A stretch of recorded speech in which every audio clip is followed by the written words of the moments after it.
అదేవిధంగా ఈరోజు ఈ వేదిక ద్వారా ఈ ప్రాంతం నుంచి ప్రాతినిధ్యం వహిస్తున్న పార్లమెంటు సభ్యుడిగా కేంద్ర మంత్రిగా ఉన్న కిషన్ రెడ్డి గారు ఈ హైదరాబాద్ అనేది ఒక లేక్స్ అండ్ రాక్ సిటీ,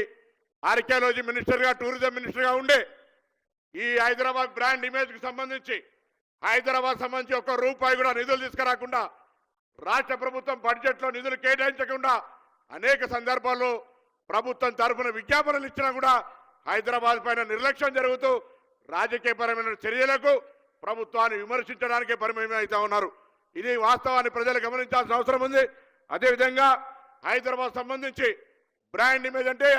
ఒక ఏదో మౌలిక సదుపాయాలే కాదు, ఈరోజు పట్టణ ప్రజలు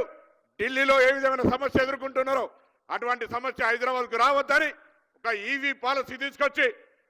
పరిమితమైన సంఖ్యలో కాదు 2026 డిసెంబర్ 31 దాకా హైదరాబాద్లో ఈవీ వెహికల్స్ అన్ని కూడా కొనుగోలు చేసే ఫ్రీ ట్యాక్స్,